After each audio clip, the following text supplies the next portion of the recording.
Pagi yang cerah di hutan permen purba. Warna-warni yang manis tampak semakin ceria diterpa matahari pagi. Mako sedang berendam dengan santai di sungai. Wajahnya terlihat sangat damai. Airnya yang sejuk, suasana yang tenang, cocok sekali untuk healing. Lalu ketika asik berenang, Mako tanpa sengaja melihat pantulan bayangannya di air yang jernih. Ia tertegun. Sepertinya ada yang tidak benar. Ia terlihat seperti raksasa. Seluruh bagian tubuhnya sangat besar, terutama bagian perut. Tadinya Mako cuma mau healing. Sekarang malah jadi bad mood. Ia tidak ingin berenang lagi. Marco naik ke pinggir sungai dengan susah payah.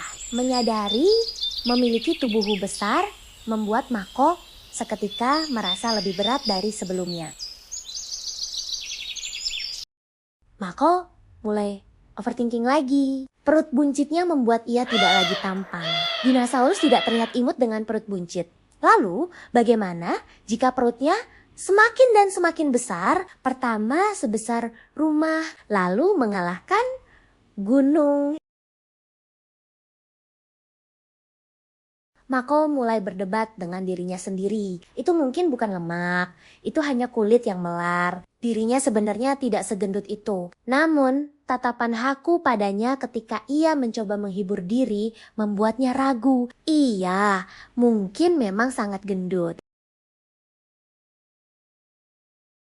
Mako teringat dengan durian warna-warni yang diberikan Nana kemarin.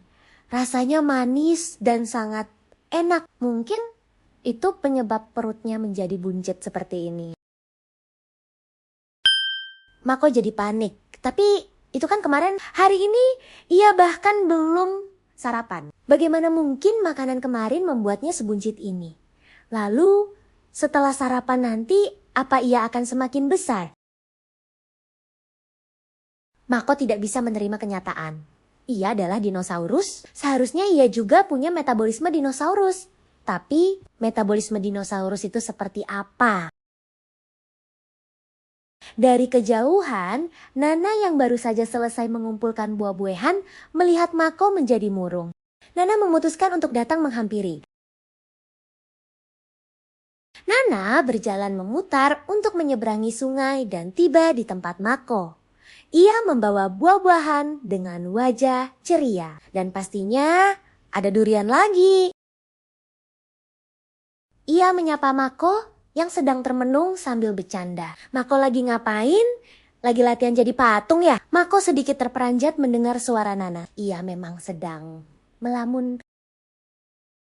Nana tertawa terbahak-bahak setelah mendengar teori Mako bahwa lipatan-lipatan di perutnya adalah pertanda akhir zaman baginya. Nana tertawa kencang sekali hingga buah-buahan yang ia bawa berjatuhan. Nana mencoba menghibur Mako, tapi masih tetap saja bercanda. Nana mengatakan bahwa lipatan lemak di perut Mako itu mungkin adalah cadangan makanan buat musim dingin. Dan kalimat itu tentu saja tidak bisa menghibur Mako. Cadangan makanan. Kalimat itu terus ternggenggang di kepala Mako. Mako kan tidak butuh cadangan makanan, karena selalu makan 3 kali sehari. Lagi pula, tidak ada musim dingin. Bukannya menghibur, kalimat itu malah menghantui Marco. Jika ia punya cadangan makanan, sementara dirinya terus makan, maka ia akan terus membuat cadangan makanan. Marco akan semakin bulat, lalu menjadi bola. Lalu ia akan dijadikan bola sepak oleh kelompok dinosaurus leher panjang. Untuk lebih menghibur Mako, Nana menunjukkan foto dinosaurus selebgram padanya. Dinosaurus itu juga punya lipatan di perutnya, sama seperti Marco. Mako membandingkan foto itu dengan dirinya sendiri. Iya sih, dino selebgram itu juga punya lipatan di perut. Tapi itu kan lipatan otot. Sementara Marco, lipatan lemak. Mako tidak bisa tinggal diam. Jika ia membiarkannya lebih lama, perutnya akan semakin membesar. Mako harus segera mencari jalan keluarnya. Ia memutuskan pergi ke gua gagak tua yang terkenal bijaksana. Mako pergi begitu saja. Dengan lemak perut yang bergetar ketika ia berlari, ia membulatkan tekad. Nana mencoba menghentikannya dan mencoba mengatakan sesuatu. Mako tetap teguh pendirian, tidak ada yang bisa menghentikannya. Setelah perjalanan yang sangat panjang, kira-kira 5 menit, Mako akhirnya tiba di tempat tujuan. Itu adalah gua yang gelap dan mencekam. Mako takut ada hantu, tapi ia memberanikan diri untuk masuk. Mako akhirnya bertemu dengan seekor gagak yang sangat tua. Gagak itu sudah berada di sana karena itu memang rumahnya. Setelah Mako menceritakan kegelisahan pada si gagak, gagak itu memberikan nasihat. Jika ingin mengurangi lemak perut, Mako harus berlari mendaki gunung sebanyak 100 kali atau duduk di atas batu sauna yang sangat panas. Mako menuruti perkataan gagak tua itu. Ia mulai berlari mendaki gunung dengan semangat menggebu. Tiap hentakan kakinya menyebabkan bumi bergetar. Menit selanjutnya, Mako sudah pingsan di kaki gunung dengan lidah menjulur. Ia sudah tidak sanggup berlari lagi. Ia sudah kelelahan. Mako tetap tidak menyerah. Ia mulai mencoba cara lain. Mako mengambil batu besar dan mencoba mengangkatnya. Wajah Mako berubah merah, seluruh urat-urat di kepalanya terlihat jelas. Batu itu sangat berat, Mako tidak cukup kuat. Setelah semua usaha sebelumnya gagal, Mako mencoba cara terakhir. Ia duduk di atas batu sauna panas. Batu itu sangat panas, sulit sekali bermeditasi di bawah cuaca terik seperti ini. Di kepalanya terbayang ketika Nana mengejeknya. Ia tidak boleh menyerah agar Nana tidak bisa mengejeknya lagi. Ia harus kurus. Mako membuka mata dan menemukan Haku sudah berada di depannya sambil membawa ayam goreng berukuran besar. Mengapa Haku ada di sini? Mako pasti sedang berfata morgana karena cuaca panas dan dia lapar. Tapi ayam goreng itu terlihat nyata dan juga aromanya wangi sekali. Itu tidak mungkin halusinasi.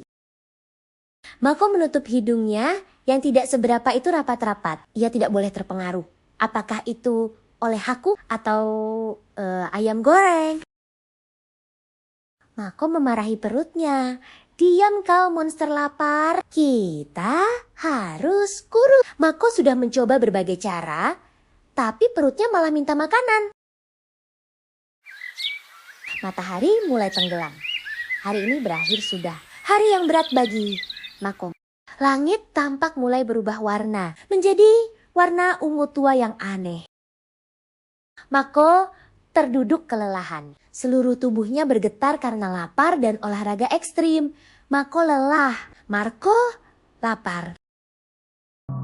Perlahan muncul awan hitam dari telinga Mako. Mako merasakannya dan menjadi takut.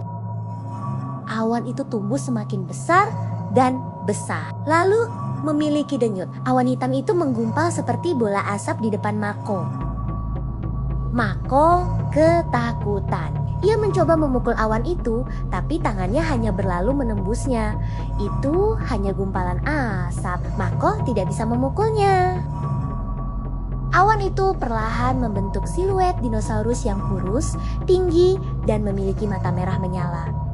Mako semakin ketakutan. Sosok itu menggeram padanya. Sosok itu tersenyum sangat lebar, giginya tajam-tajam. Wajahnya jelek sekali. Sosok hitam itu berbisik ke telinga Mako, "Kenapa kau menyiksa diri? Aku bisa membuatmu rata selamanya." Mako menjadi pucat. Mako gemetar lalu bertanya, "Siapa kau?"